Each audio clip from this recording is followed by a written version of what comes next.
Hello friends, welcome to Sangeeta's kitchen. చెప్పుకోండి, ఈరోజు మన కిచెన్లో ఏం ప్రిపేర్ చేస్తున్నామో చూడండి ఫ్రెండ్స్. ఆనపకాయ చారు డైలీ ఏదో ఒకటి కంపల్సరీ ఉండాల్సింది ఫ్రెండ్స్. పప్పు, రసము, చారు ఏదో ఒకటి. ఈరోజు ఆనపకాయ చూడండి. దాంతోపాటు మరి ఏం ఫ్రైయో చెప్పుకోండి, చూద్దాం. గెస్ చేయండి ఏం చేస్తున్నాను. ఆలు అనకండి, ఈరోజు ఆలు చేయడం లేదు.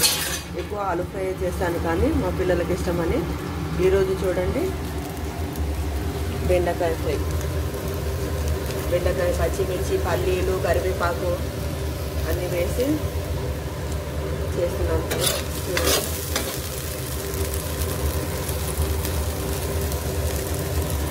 మా పిల్లలకు బెండకాయలో పచ్చిమిర్చి, పల్లీలు, కరివేపాకు ఇవన్నీ వేసి చేస్తే ఫ్లేవర్కు చాలా టేస్ట్ బాగుందని చెప్తారు. మీరు కూడా ఇలా చేసి పెట్టండి. తినని పిల్లలు కూడా ఇష్టంగా తింటారు. బెండకాయ అంటే కొంచెం జిగురుగా ఉంటుందని ఇష్టపడరు కదా ఫ్రెండ్స్. వాళ్ళ గురించి ఈ విధంగా పల్లీలు వేరుతోనేది కాదు, కొంచెం దాంతోపాటు బెండకాయ కూడా తింటారు. ఇంకా ఓకేనా? మీరేం చేసుకున్నారు ఫ్రెండ్స్ ఈరోజు? కామెంట్లో పెట్టండి. ఓకేనా ఫ్రెండ్స్? చూడండి ఫ్రెండ్స్, పప్పు అయితే మసిలిపోయింది. ఒక 10 minutes అవుతుంది. బాగా మసిలిపోయింది. ఫ్లేవర్ కూడా బాగా వస్తుంది. ఇప్పుడు మనము బెండకాయలో కావాల్సిన పదార్థాలు వేసుకుందాం.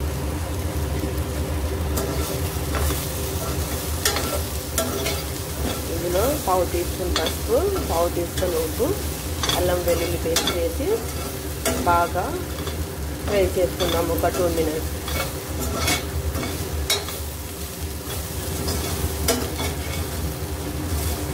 పచ్చివాసన పోయి ఇప్పుడు రుచికి సరిపడా కొంచెం కారం వేస్తాం.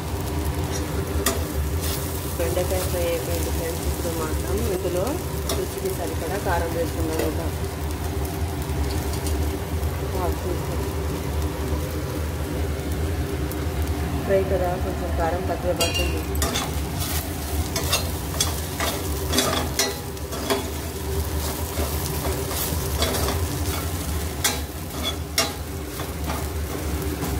అలాగే కొంచెం 1/2 teaspoon ధనియా పౌడర్, కొంచెం జీరా పౌడర్. ఫ్రై కదా, కొంచెం ఆయిల్ ఉంటుంది డైజెషన్ అవ్వడానికి. ధనియా పౌడర్ అయితే టేస్ట్ గురించి, ఫ్లేవర్ బాగా ఉంటుంది. కొంచెం కారం వేద్దాం ఫ్రెండ్స్, తక్కువ అనిపిస్తుంది కొద్దిగా.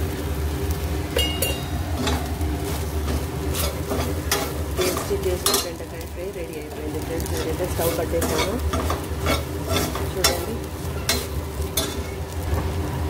చూడండి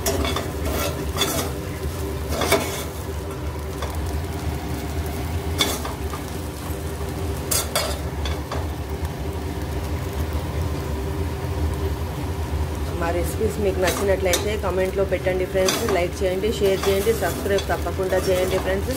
మరిన్ని కొత్త వీడియోస్తో మీ ముందు ఉంటాం మేము. చూడండి ఫ్రెండ్స్, ఇక్కడ ఆనపకాయ పప్పు, ఇక్కడ బెండకాయ ఫ్రై.